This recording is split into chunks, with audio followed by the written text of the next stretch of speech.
Hey, it's Pete. Here at the Peateless Book Channel, we have been enjoying the Mid-Year Freakout Tag 2026. At least a couple of people who did it. I enjoyed. I discovered it this year. Of course, it comes out every year from David Novak. David Novak reads poetry.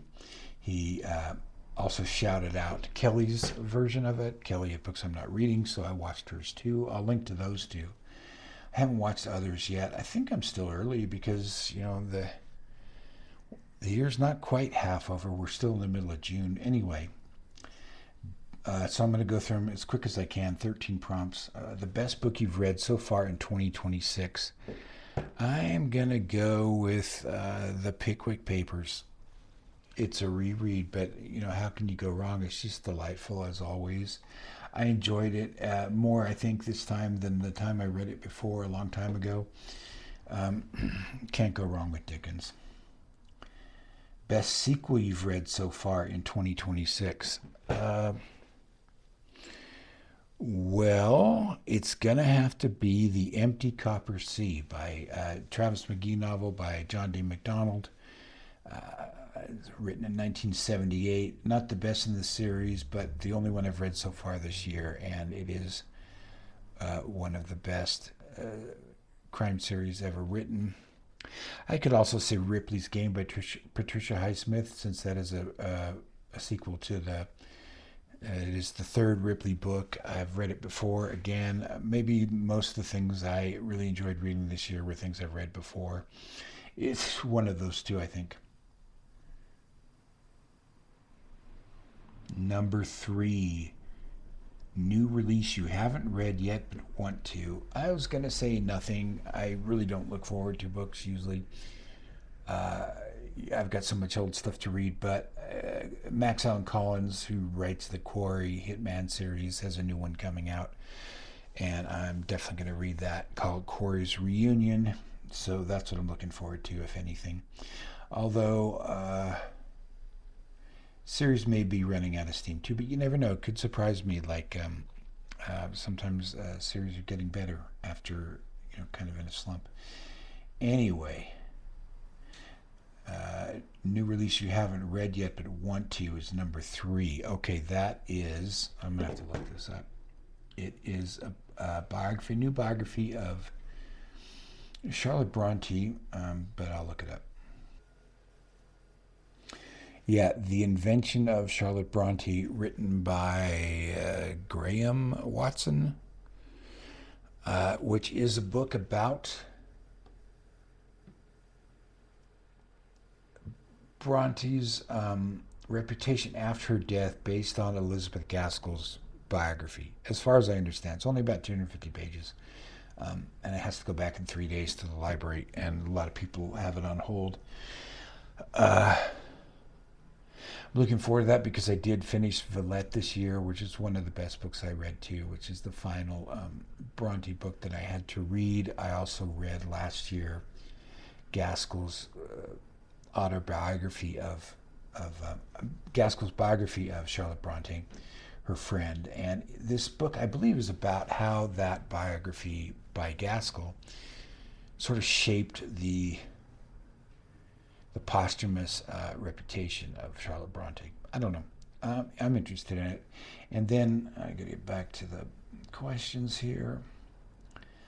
Okay, so that's the new release I haven't read yet. I actually think it's from last year, but close enough. And then the number 4, the most anticipated release, is Quarry's Reunion by Max Allan Collins. Number 5, biggest disappointment, kind of a Elizabeth Gaskell theme here. Cranford, huge disappointment. Did not like it at all. I might do a video about it, but it was just not what I wanted it to be. I'm sure it's my fault. I had a different expectation of it. I thought it started out very strong, and then it became kind of, I don't know. I'm not giving up on Gaskell. I'll read some of her more serious books. This is kind of lighter fare. But it is the kind of book I like in a certain mode. I like the All Creatures Great and Small Yorkshire veterinarian books, and I like Map and Lucia. So I thought I'd like Cranford, but I certainly did not.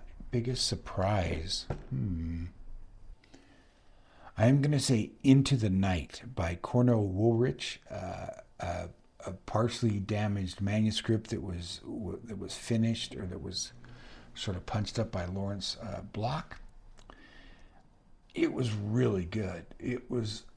I did not expect that much from kind of a leftover posthumous Cornell Woolrich book. I've read Woolrich a long time ago. I liked it. His books don't always make sense. Plot-wise, they do make sense emotionally. I thought it was a very profound book. I liked it a lot. I think that Lawrence Block maybe did a little too much. He did two versions. This is what I read is the second version. He did one in the 80s that was published by Mysterious Press. Then recently Hard Case Crime brought it out again, and Lawrence Block decided to give it, he just kind of pulled an audible and decided to give it a darker ending, because he didn't think Cornell Woolrich's ending was honest enough, and I'm not sure how I feel about that. I'd like to get the earlier version and see what Cornell Woolrich's original ending was. So Block did not finish the book. Like most posthumous books, it's an incomplete manuscript, but what happened with this one is the first 12 pages were missing, and a few pages were missing in the middle, and there was some internal logic inconsistencies.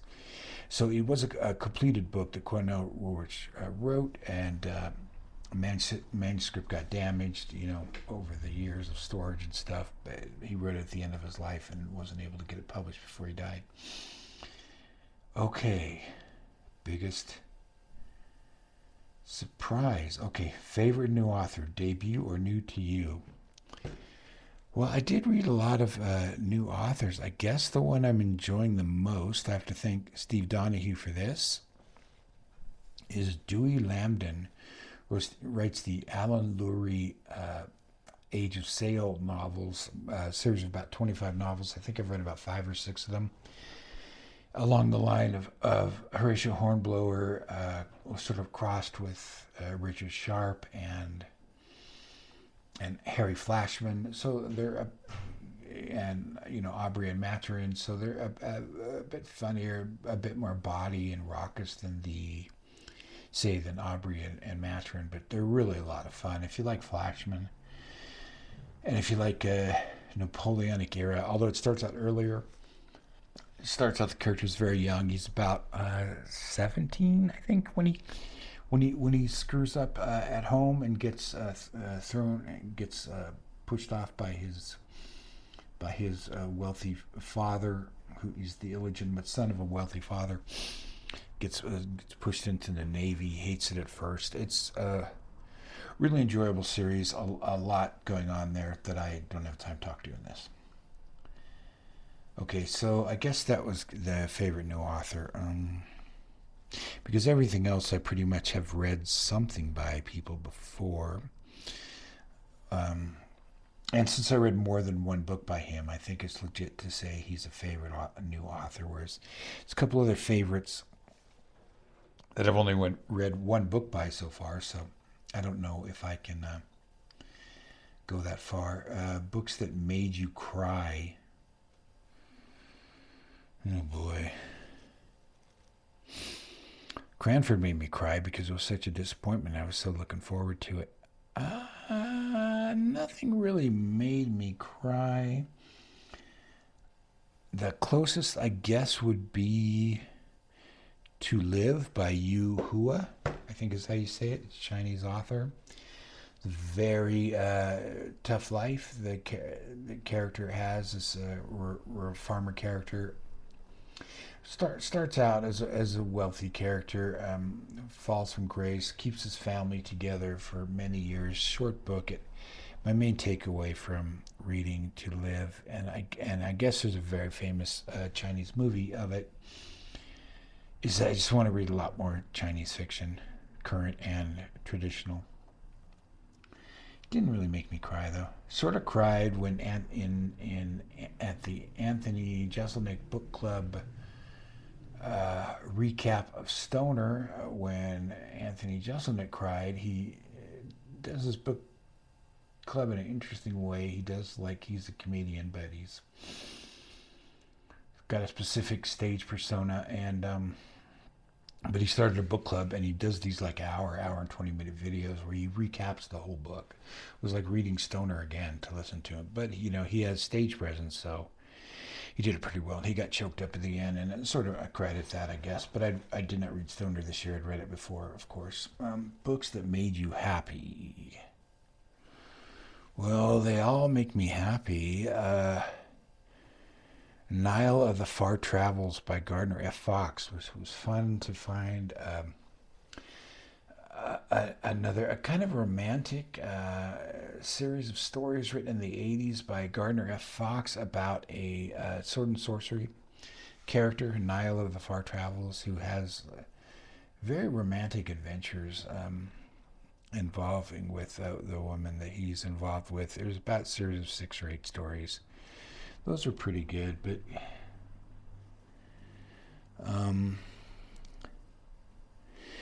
Dubliners, James Joyce, I reread that. Makes me happy to know that it's still there. I read The Dead again, which is one of my favorite novellas, one of my favorite pieces of Joyce's writing. It's a very moving book. Probably would have cried at the end of that again, as I had in previous years if I wasn't dead inside. Anyway, the most beautiful book you've bought so far this year? Well, I mostly read ebooks, but I do have one that's kind of beautiful, so be right back. I've had a copy of this book before. I have never read it. I'm going to read it this time. I got rid of it when I was moving before, but this is a pretty lovely edition of Seamus Heaney's translation of Beowulf. This one's really marked up and everything because it's a used copy here that I got for $11. In Cuenca, used books, especially English language used books, are kind of expensive here. They're kind of hard to come by. So this was the closest I've got to a beautiful looking book, because it's probably one of the few books I bought. So it's got the text side by side with the original and the translation. I suppose it's a highly praised translation. I've only read Beowulf a long time ago in like this sort of I think it was a prose translation that Penguin put out years ago. So I'm looking forward to that. Okay, so that's beautiful. What books do you need to read by the end of the year? There's so many. It is insane. I'm going to read the rest of the Travis McGee books. I think there's only 3 more. There's The Green Ripper, which is the first one I ever read in my life. So that's a reread. And then the final 2, I think, Free Falling Crimson and Cinnamon Skin. And then I'm going to read the biography I have of John D. MacDonald. I have to read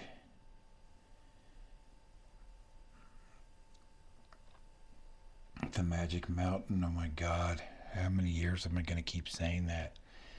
I have to read El Barak. The Robert E. Howard stories about the adventurer El Barak and the desert adventurer El Barak, because that'll finish the Del Rey project I've been doing. Then I can read the 2 Robert E. Howard biographies I have. And I can read the John D. MacDonald biography I have after I finish reading the Travis McGee books. Then I'm going to read, for some reason I decided I should read The Last Tycoon. I don't know why, but I just feel like I should read it. I think maybe I read it. I'm not 100% sure, though.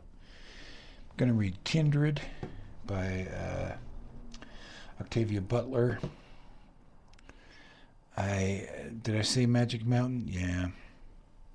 What else have I got? I've got a ton of stuff to read, and I'm still reading, of course, the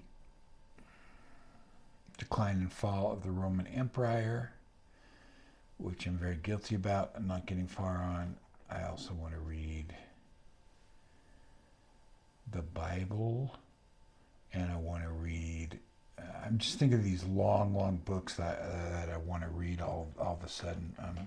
Dream of a Red Chamber, or The Story of Stone. Dream of the Red Chamber is a much better title. What else have I got? So much to read, so little time. I got some westerns to read. I might as well talk about those in another video. Okay, that's plenty. That's where I am in the middle of the year. I really enjoyed a lot of what I've read this year. Some of it's a little perplexing. And, of course, it all just keeps piling up. Talk to you later.